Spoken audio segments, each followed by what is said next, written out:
Hello, everyone, and welcome to the Everything Accordion podcast. A podcast where we talk to accordionists, composers, musicians, and music in the broader sense. I am your host, Gennady Rotari, an accordionist myself, but also a musician with lots of different interests. I wanted to thank you for listening to this podcast, for following it. It's absolutely amazing seeing the podcast grow basically every single week. I also really appreciate every one of you reaching out and supporting the podcast and commenting on the episodes, sharing these episodes. It's absolutely amazing. And if you haven't done so yet, make sure to follow the podcast wherever you're listening to it. You can also rate and review the podcast. That way, it's suggested by the algorithms to everyone who might be interested in listening to this podcast. Another update, I've also created a WhatsApp community and also a Telegram community for the podcast, where members of the community can network, suggest ideas, comment on the different episodes, propose new topics for episodes, just have a chat and get together and exchange experiences, ideas, thoughts, and so on. You will find the two links in the description of the episode, and if you'd like to come in and hang out, just click on the link of the platform of your choice and drop by to say hi. I can't thank you enough, guys, for listening to this podcast, and it's absolutely amazing.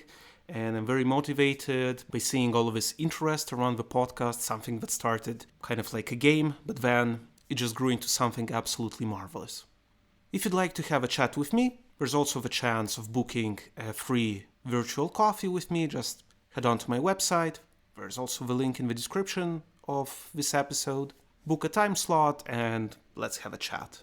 If you'd like to support the podcast, you can also make a small monthly donation, and there's also a link for that in the description of the episode. So thank you again for making this such an incredible experience. And now let's dive into this new episode.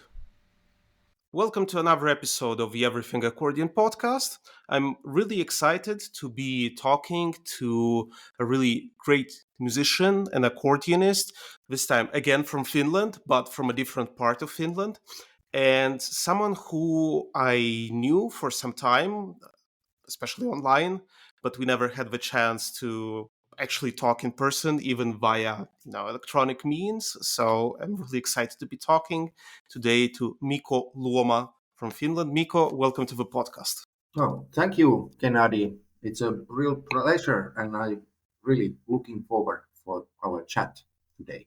Likewise. And, to start off the conversation, what I ask usually is, how did it come by that you became an accordionist? Do you remember the first time that you saw an accordion, or was it something that just happened organically?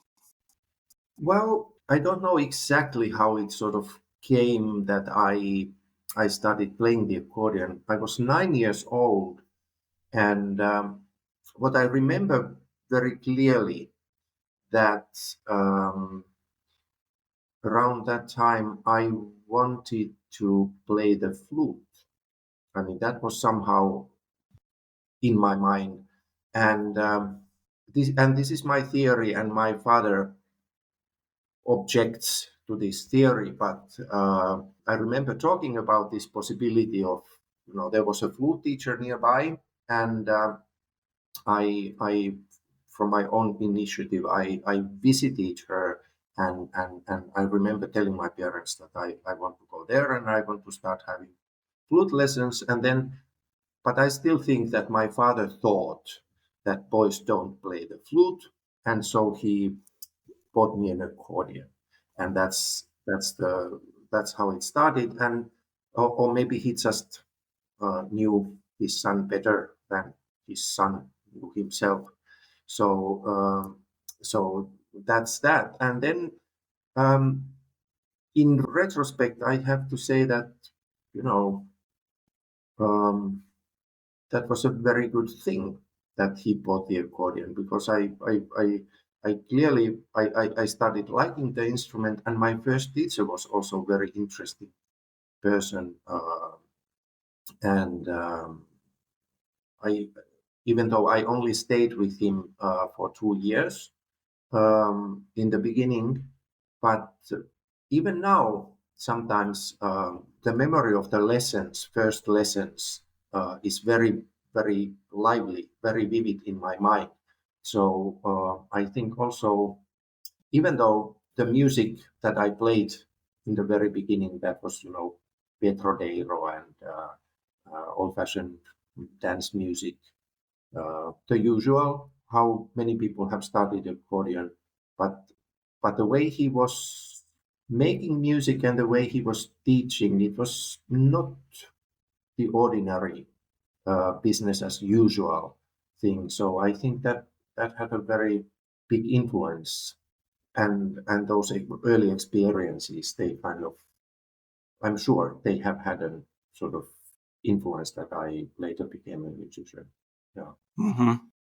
Yeah, it's interesting because I think at the time when you started, the accordion was in Finland, at least from my knowledge of it. It was popular as a folksy instrument, but it wasn't.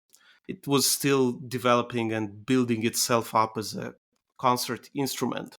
So perhaps not having role models or people around playing the instrument in a certain way um, didn't make it as appealing as maybe the flute, because the flute perhaps was much more Yeah, established as an instrument.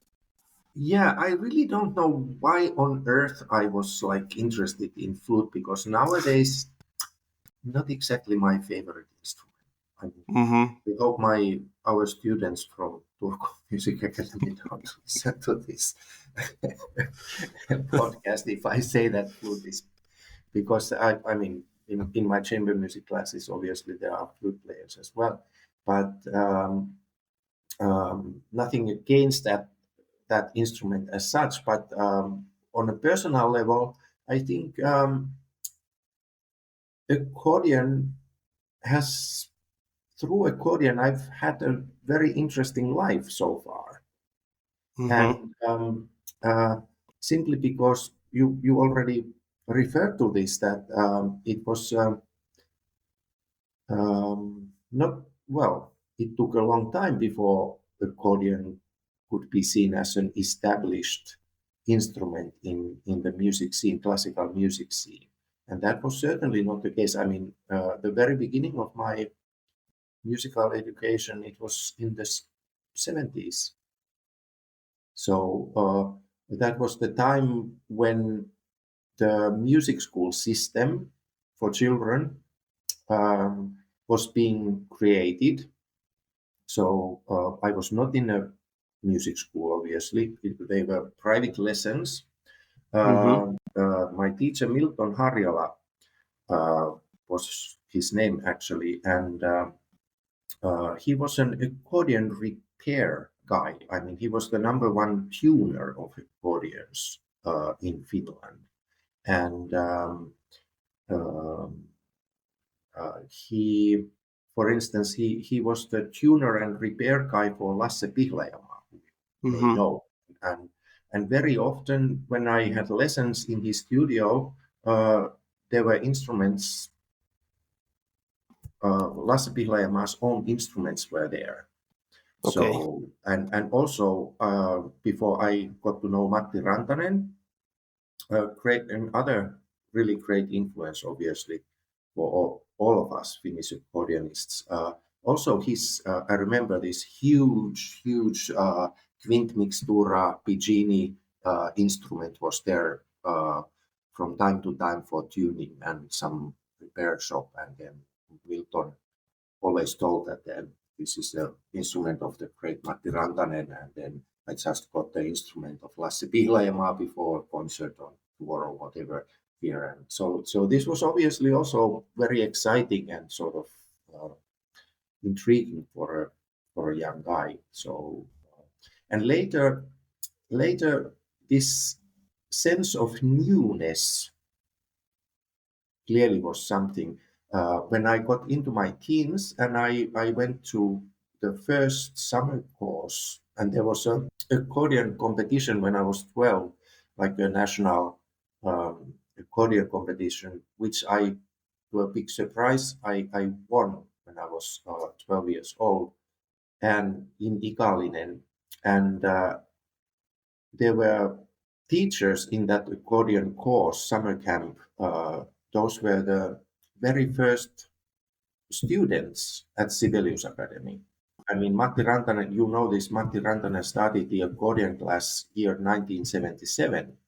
And there were Helka Kymäläinen, who later became uh, my teacher, and other great influence for my decisions to actually start studying music and to really take it seriously and go into the basically she introduced classical music on the accordion to me. So Helga was obviously a very, very big influence to the course of my life.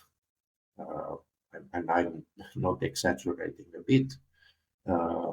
So there was this sense of newness which came through these young teachers. They were in their early 20s and teaching in this summer course. And there was like a sort of pioneer spirit that also,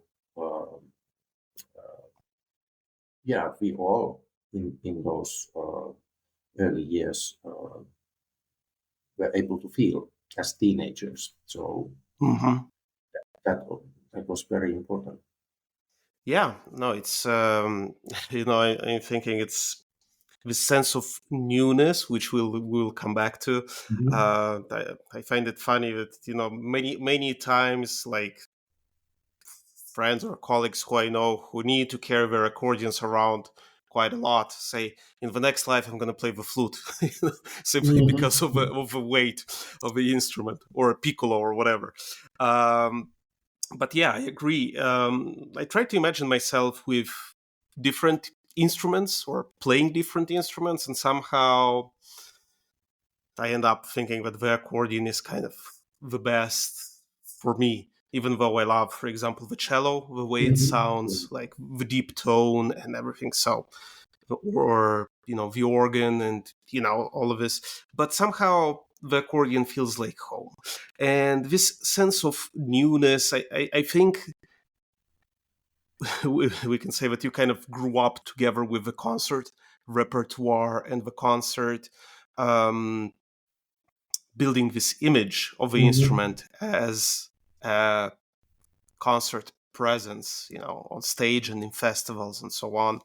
And I believe that's the reason why you are also playing a lot of contemporary music. I looked at your website, you have a long list of repertoire, and there are Mhm. lots of premieres of works which are now considered standard Mhm. repertoire. Let's say, for example, Vagabonde Blue by Scerino. You Mhm. brought it to Finland, and all sorts of other different works that you brought also to New York, which I would also like to talk about. Mhm. And how did you perceive this sense of newness also in your music making? Because, of course, for a young person, being in a situation which is stimulating, like pioneering, as you said, Mhm. Mhm. it can drive you forward and explore and want to do stuff and want Mhm. to collaborate on new things.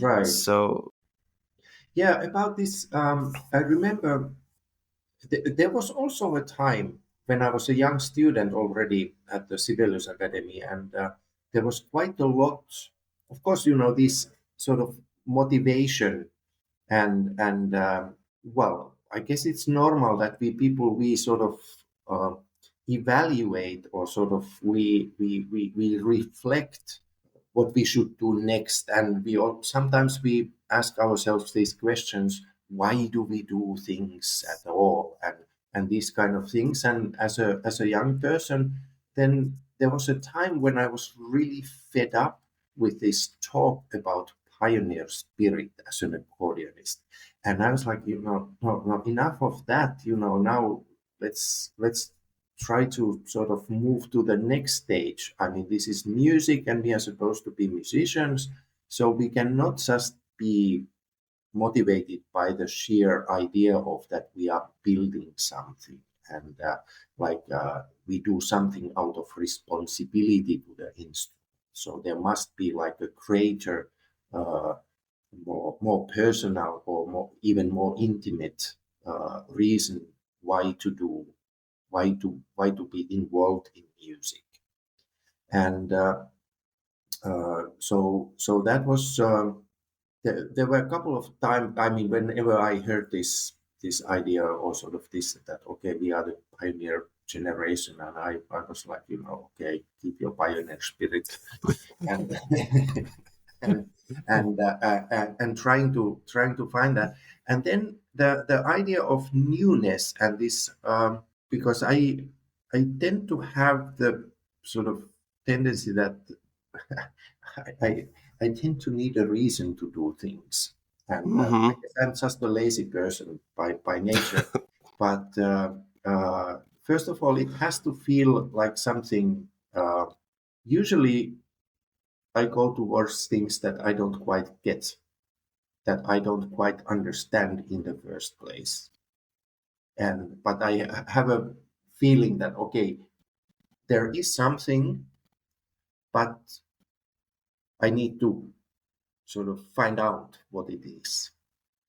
And that seems to be the case when what's if I take a very sort of even a banal experience, why I go to concerts, to listen to a concert. I mean, orchestra concerts. I mean, there usually has to be at least one piece that I have not heard before, Mm-hmm. or at least a piece that I haven't heard in a concert for a long time. And I think that's sort of that should be the case for. I mean, I I love Schubert's music, and I love Schumann and Brahms and all those, Tchaikovsky. I could not imagine my life without Tchaikovsky's music, and but it has to be somehow set into a dialogue with our own time, or Mm-hmm. times before early music. So that's yeah, it's music is a wonderland we explore. Yeah. Yeah. It's I can relate to that about the pioneering talks, because I think every generation of accordionists, or also of musicians, kind of gives themselves some, but I think it's also societal, because now that I'm hearing a lot of talks and podcasts about Gen Z will save the world or whatever, it's not like Hmm. you need to give every generation a mission to kind of Hmm. better the society. And it's not, okay, let's just throw everyone in, because they're not individuals with their own problems, with their own circumstances. It's just a generation that will do something. And Hmm. for some reason, it's the previous generations that decide what the next generation will do better than us. And I Hmm. can completely agree with that. Now, every single time I see, for example, a presentation of a concert, or in the program notes written, the accordion is still struggling to be accepted Right. as a, I cringe, because I'm like, I mean, we got over that, I think, in I like the think, past 10, yeah, 20 years at least, so and it's irrelevant. that's also like a, um, I've been thinking about the concept of pride also, and Hmm. um, when we accordionists look around a little bit, I mean, um, what has been done in the past 30 years, or even 35 years, which is kind of a short time. It's kind of a short time, actually, in music history, and well, history in general. It's nothing. And then this whole ecosystem has happened, and been created, and it's kind of it seems to me that well, maybe 30 years ago, you really needed to get things done. I mean, there were people like Morgan Sellegard, Hugo North, uh, Matti Rantanen, obviously here in Finland, who, who who had the balls to, put things into motion. I mean, I mean, you know the piece Aufschwung by Jukka Tiensuu, obviously. Yes. And that's the very, very first serious piece by a contemporary composer. There were some others also, but like the piece is like a part of the Central European contemporary scene, and it's very, at that time and still, very fresh contemporary music. And then when you think about the situation, 77, what was in Finland before that, and then Matti did that piece. He got the score, and I wonder how many of us would have had the courage and the energy and the determination uh, in with that background. So when Jukka comes with that very strange looking score, and then, okay, I will do this. Yeah. I will simply do it, and I will do it in concerts, and have that sort of determination that, and put himself engaged in such a way that things happen. And Mm-hmm.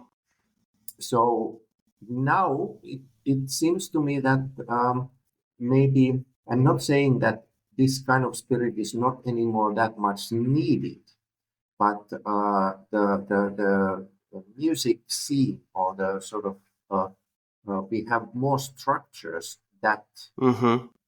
carry us accordionists, Mm-hmm. and so we don't have to necessarily figure out things in such a detail, how to get things done, because there are these organizations and structures and ensembles and concert series, and they are all in place. So to a certain degree, things are, I would say, easier in a way for us. Mm-hmm. There are more Yep. possibilities in a way. Uh, we don't have to think from the very first step onwards how to get True. certain things, because we can Mm-hmm. we can just, do as somebody else already has done, Mm-hmm. which Yeah. is which obviously is also a danger. True, because when the situation, when something needs to be forced, quote unquote, so that it takes its own place, makes its own space, then that requires a certain type of risk-taking character and Hmm. courage to say, okay, I'm going to take this piece and I'm going to include it there. You know, whatever happens. I need to bring this out.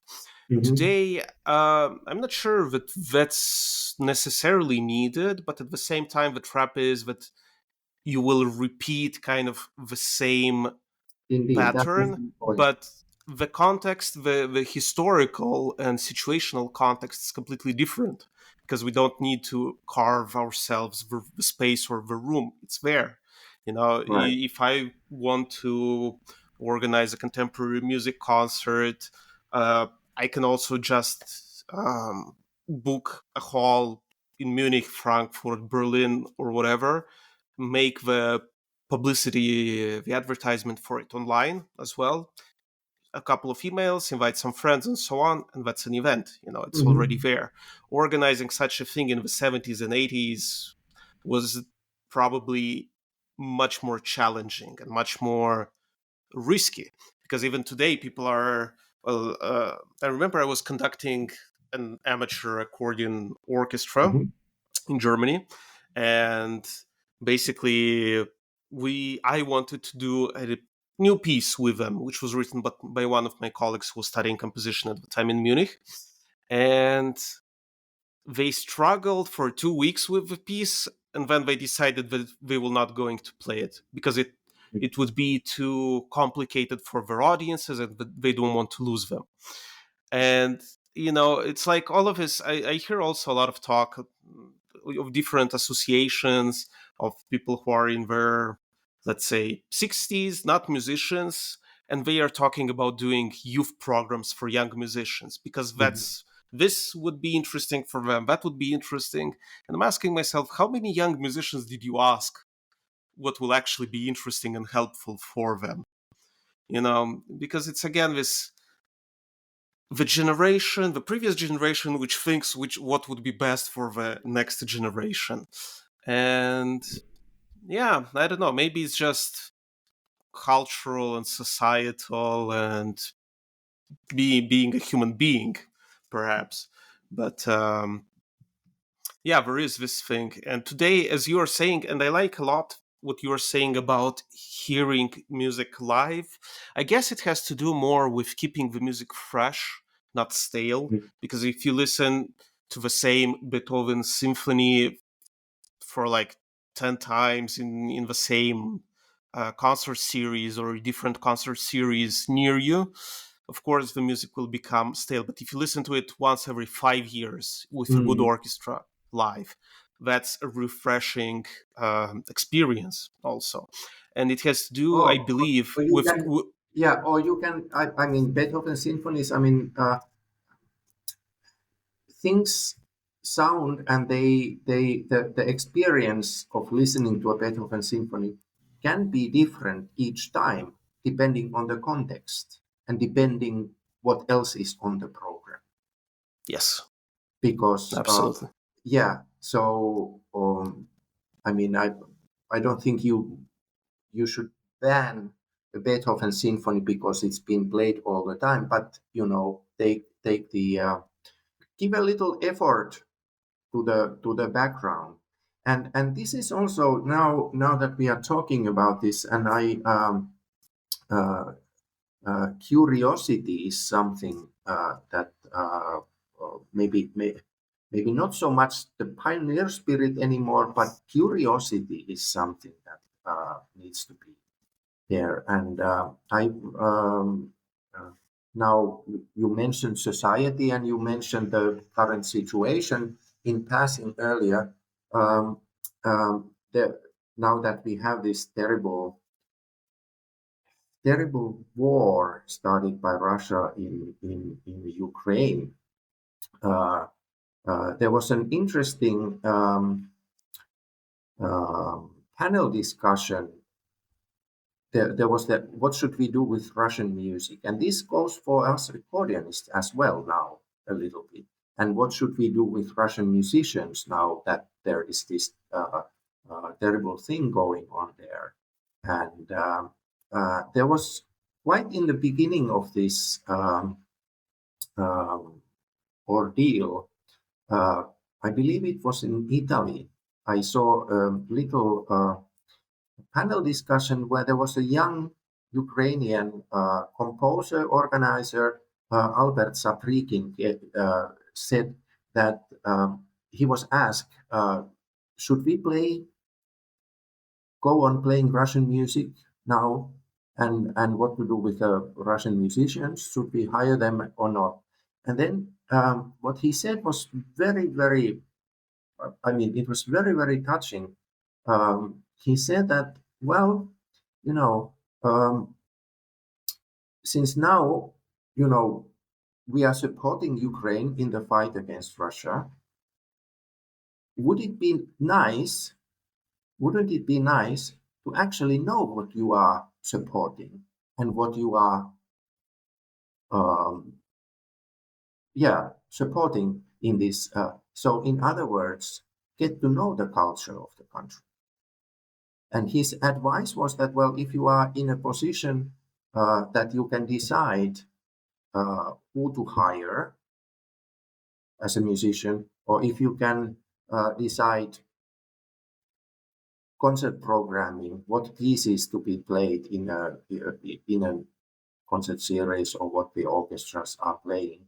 So why not go to Google for 10 minutes if you are planning to program a Tchaikovsky symphony. Go to internet, Google for 10 minutes romantic Ukrainian symphony. See what you get. And if you find something that you think that, oh, this would be nice to present to our audience, why not do that? But if you honestly don't find anything, go ahead and program the usual Tchaikovsky symphony. Mm-hmm. And this is, of course, for contemporary music as well. Like, not to always take the most obvious choice. Mm-hmm. Take the 10 minutes, 15 minutes, and Google, and then see what comes to your way. Maybe you find something interesting. And in this very case, I think it's very important for us to, you know, uh, make ourselves familiar what we are supporting and what the situation. Not just say that we are all in, but actually to get to know the country and its culture. And speaking of Ukraine, I mean, you can find very interesting and very, very, very beautiful music all the way to Baroque era and even earlier. Mm-hmm. You can find female composers there, very interesting in the early 20th century. Romantic symphonies that are well worth uh, getting programmed. So Yeah. curiosity is something that we, if not the pioneer spirit, but curiosity, that's what we accordionists need.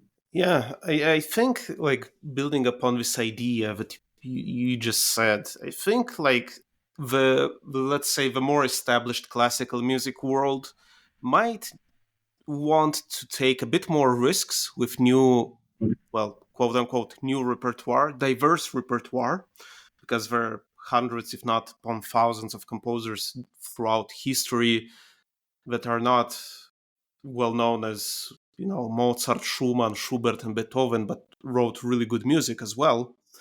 Um, and we accordionists, we probably would need to build upon what we already have, because, like, also working with composers today, when they write a new piece, it's very quite seldom. Well, young composers who are still looking maybe for their voice or aesthetic or way of writing music. Mhm. Um, the more established ones already have a clear idea of what they want from their own music and how to get it from the accordion, which is a new instrument to them.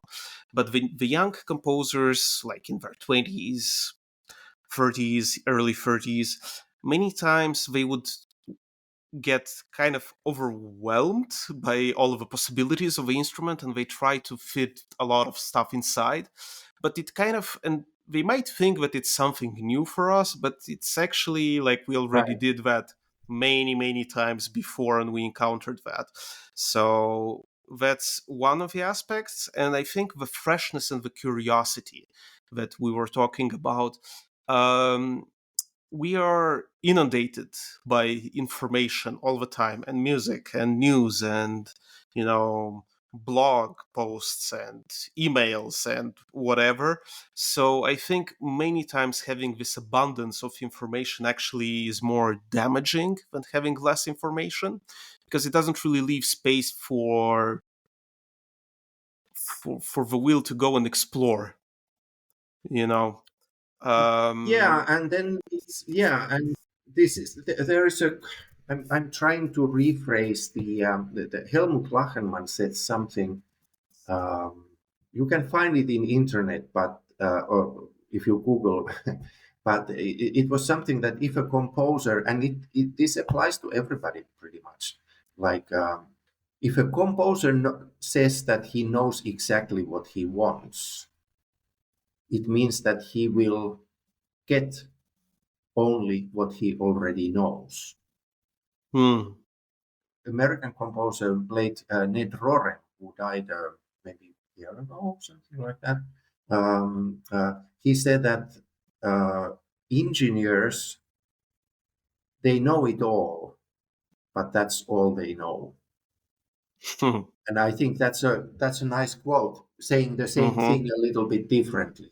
And Yeah. so it's yeah, well, not everything that is new necessarily is new from inside somehow, or and doesn't really have to. I mean, main thing is that people compose and people are creative, and then there are various degrees of innovation or freshness. Hmm. But and it's fine. I mean, this is human activity. I mean, this is. I read somewhere that the historic main sort of music that has been is being played in major classical music organizations. It's only a couple of percents of all the music that has been composed. So way over 90% of music somehow slides into the sidelines Yeah. of Yeah. so why should that be any different uh, of contemporary music? And so I think there are many good resources. Like, for example, when I go to research, I got asked to play a concert with cello and violin, like in mhm, some months. And I only know some pieces. And then I went to the resource, this database, which Fanny Vincent, together with Vincent Lermet, put together, this Ricordo al Futuro, which is an amazing resource. And I just went there, put the information, and found all the different pieces which I didn't really actually know.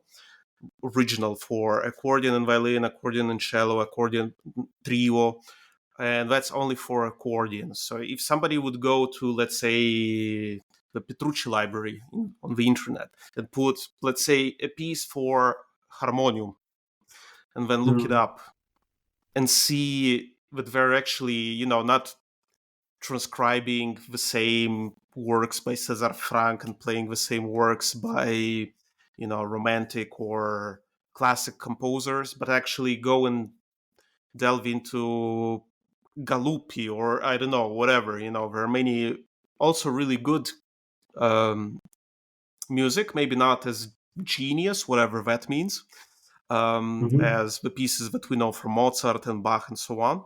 But still, and I absolutely love, for example, what Jordi Savall, together with his ensemble, is doing. They're also taking ancient music from Syria or from Iran or Mm, from the Middle absolutely. East, and it's bringing it in such a fresh way that it sounds new, actually, even though it has more than 2,000 years of history. Yes, So absolutely. yeah. And you know, our roots, European roots, they kind of this whole area. I mean, it's yeah. Well, I mean, world events kind of um, influence also music culture. And there was a time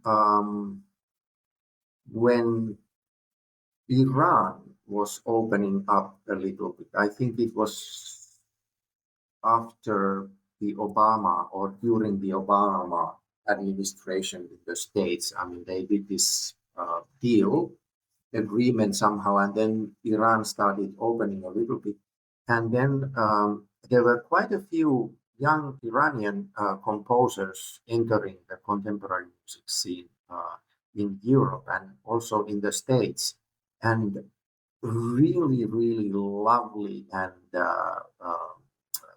very interesting new contemporary music uh, uh, was on the programs, and also we the Accordionists benefited from this, and there Hmm. were a couple of really nice new pieces by Iranian composers. So and that's that's around the area where also our roots kind of as European kind of Sure. goes if we go Hmm. uh, far You enough know, in speaking the about. history. So, and then we are Hmm. living a time where, everything is just one or two clicks away. True. Yeah. Yeah.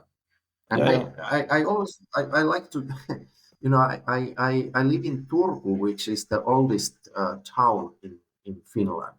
Okay. And Turku used to be basically Finland. There was not much else in this geographical area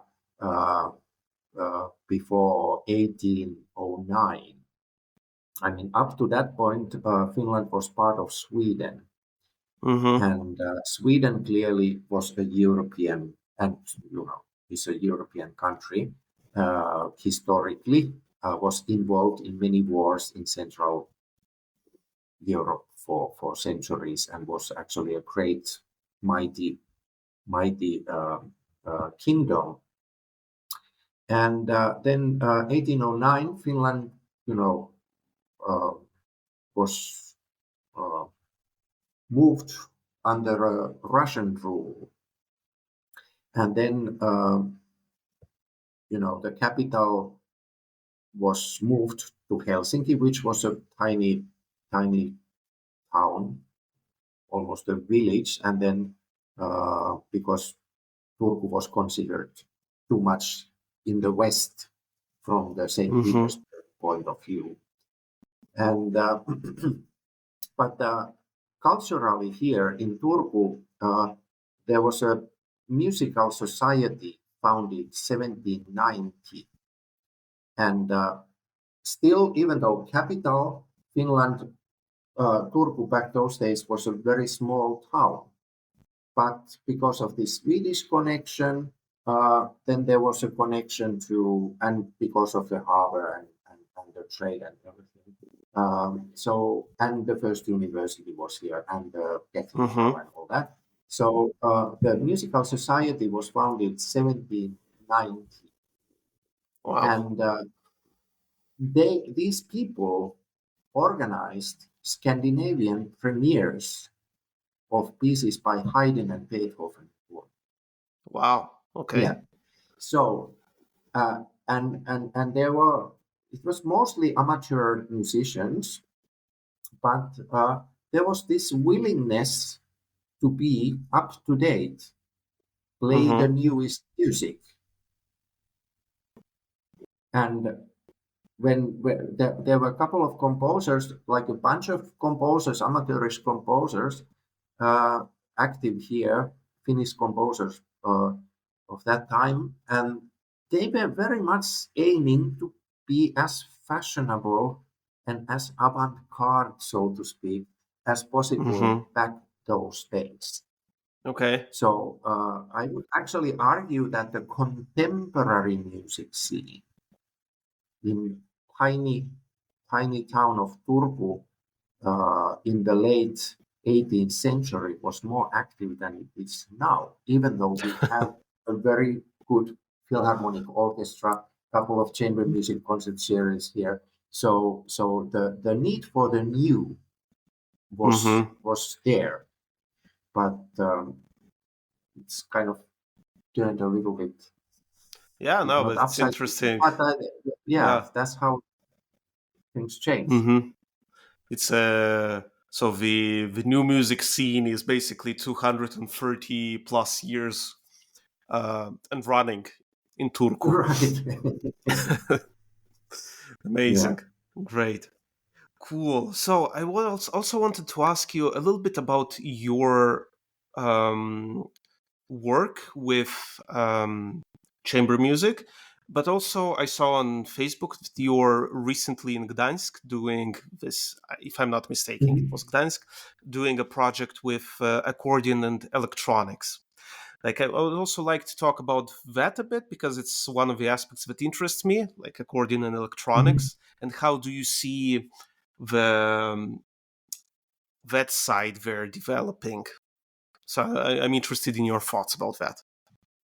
Well, I haven't been that active. I mean, I have to say that I haven't really had that much experience with electronics. You should actually talk to Elżbieta Rosinska about this. I mean, she's the mastermind behind this great event. I mean, I went into this event a little bit with my student, like because of my background that I have done a couple of pieces with electronics and couple of solo pieces, and then there was that was a great experience. Like a year ago, a Finnish composer Asta Hyvärinen, we premiered a piece for electronics, cello, soprano, two violins, percussion, and accordion, and electric guitar. It was part of her upcoming opera, and but I cannot really say that I would have great experience in that field. So I went into this event rather from the point of view that I'm going to learn something. And Curiosity. and that was, We come back yeah, here. And then it was a great way. It was well organized.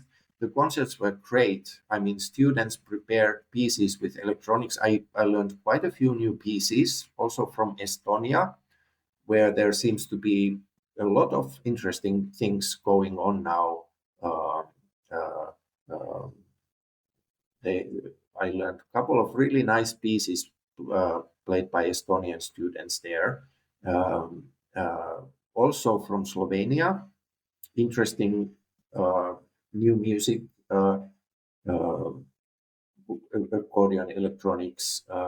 So that was the takeaway mostly, and then also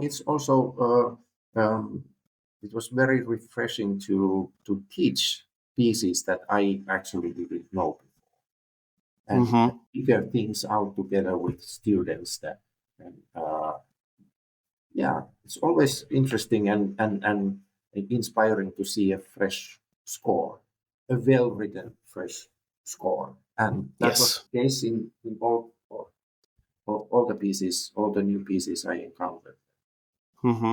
Actually, I find it's funny, but I find it more stimulating and interesting for me if a pupil. Unfortunately, I don't have like conservatory level or pre-college level students, but if my pupils bring to me a piece that they say they want to play, it's very stimulating because it's also new for me. So I'm digging into something that I didn't know before, and at the same time exploring this new material with the pupil, with the student. Is actually I find it much more motivating to actually sit, and do that. Yes, it is indeed. It is indeed. And then the one piece that I was fortunate enough to work with one of the students. I'm most probably I will perform it myself next fall. Just yeah, a fresh piece, which clearly is something I personally want to get even more involved with.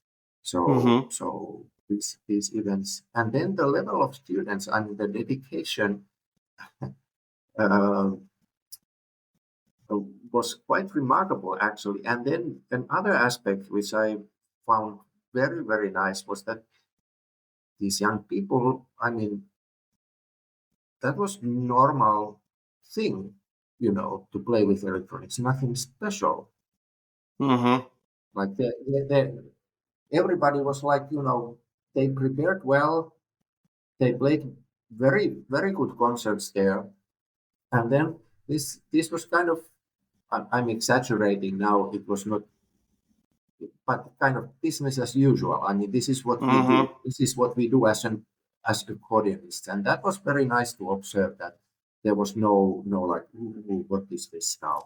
So, Yeah, we're pioneering the accordion and electronics music scene. No, yeah, right. I think that with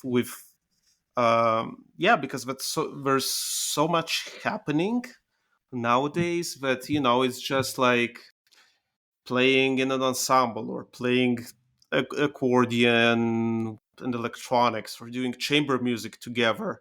Mhm. Like that's quite normal, and maybe not in other places, but still see it as, but more for the audience, is not for the students, actually, like in my opinion. Right.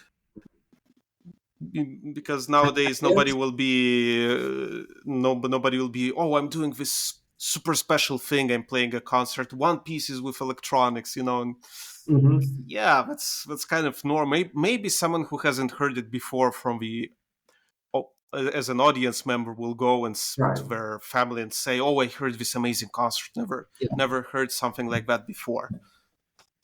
Yeah. And what is interesting also is that there were obviously we have a little bit of history in accordion and electronics repertoire already, and there were two students. I heard them perform "Dinosaurus" by Arne Nord, and Mm-hmm.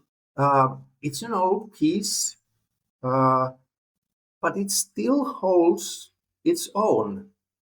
Hmm. And it's a very simple piece. I mean, there's nothing. I mean, it has one very simple idea, basically, and it's a little bit improvisatory in structure. So, uh, you know, the analysis of the piece would not be a very long essay.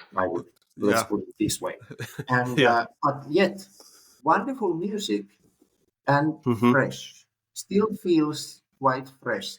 And this was a nice surprise for me as well to hear that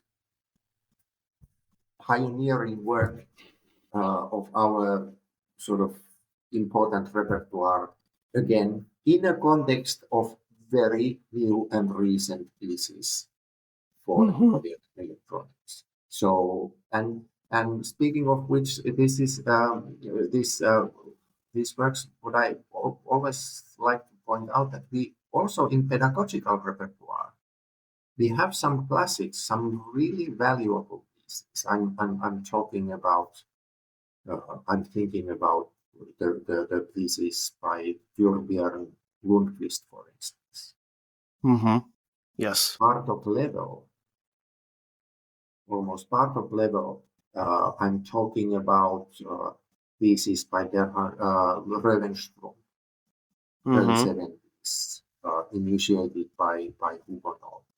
We don't have uh, dodecaphonic or this serial uh, that much, which Mm-hmm. is clearly one major uh, area of 20th century music. And if we really want to be part of the music history, I think we should give the chance to for the young uh, taking their first steps as accordion players to experience this music. And I'm a little bit sad that when I look at the programs in children's competitions here in Finland and a little bit elsewhere as well, these Lundqvist pieces are not that much played.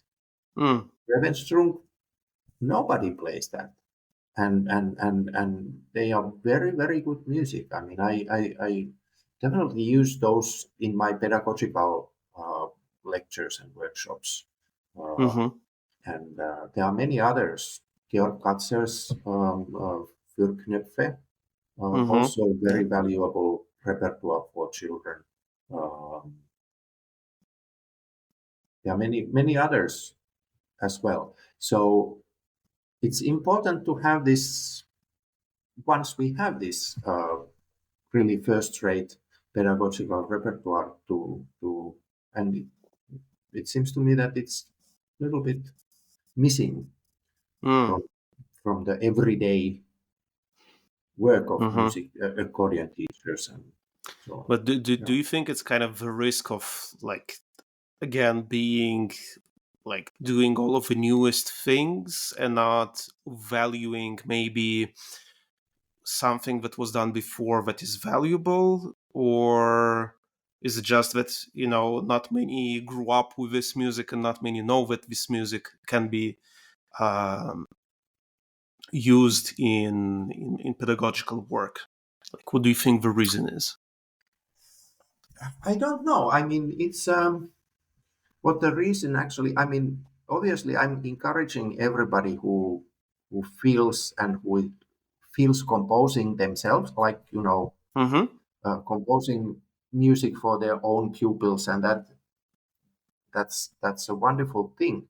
Um, I don't I don't know what the reason is, but I think it's probably not that simple to say that there is one Obviously simple not. yeah. Yeah. I mean, but definitely I think that we should be aware of this. Mm-hmm. That there was already quite a long time ago. There was if I'm thinking of the Lundqvist pieces, for Yeah. instance. They are first-rate pieces. For instance, I didn't know them until I started studying with my professor, Corrado Royats, Right. and he kind of just to introduce me a bit into that world, and I was still kind of developing my free bass left hand technique. Sure. So he gave me the botany play suite, and we chose 3 or 4 pieces from there, and it's an amazing piece because it's so diverse in Mm. styles. If you have, like, And for even example, live, the so you can yes, really, exactly. If you yeah, have like the cactus, and where you see also all of his yeah, sharps around, exactly, and it's exactly. just like Yeah, it gives you this idea. So yeah, yeah, no, it's definitely valuable. and even easier pieces like Allerlei, Mm-hmm. wonderful little 1 minute pieces with beautiful handcraft, very well written for the accordion. Uh, Not that long ago, I just for fun, I played through Sonatina Piccola by Lundqvist. Mm-hmm. And really, he was a true like a real composer. Yeah. Mm-hmm. Mm-hmm. Nice. Well, Mikko, I don't want to steal a lot of your time. I would like to ask you, where can people find more information about you, and what are some of the projects that you're looking forward to in this remaining 2024? Well, I have the web page. My CDs are there listed, and you can find my CDs on the most streaming services. I think Mm-hmm. there's the. I mean, if I mention some, there's the Tiensu Concerto Spiriti, which I Okay. recorded with Avanti and Susanna Malki. That's still available. Then there is my solo CD with Subitsky, which I actually like, even though I mean I think it's a fresh, wonderful piece by a young composer who Is it enjoys as playing and i- showing. i- is it the second sonata? No, no, it's the No. Carpathian Suite. Yeah, Okay. Mm-hmm. yeah, Mm-hmm. yeah. I enjoy that piece a lot. Mm-hmm. And then together with Sharino, on the same CD. So Mm-hmm. and Paul Ruders. Also, there's a string quartet and accordion piece, and some Tiensu chamber music as well. Mm-hmm. And I have a YouTube channel. So if you just make a search, Mikko Luoma accordion, then there are some Scarlatti sonatas, and then there Mm-hmm. are some trios that are not available on CDs because the trio which was quite active um, up to 2015, and so we had quite a few commissions for Finnish composers, uh, Mm-hmm. and we did radio productions. And some of those radio productions are on my YouTube channel. There are very nice piece by Riikka Talvitie, bit by bit for accordion, clarinet, and cello. Terttu Mm-hmm. Haapanen.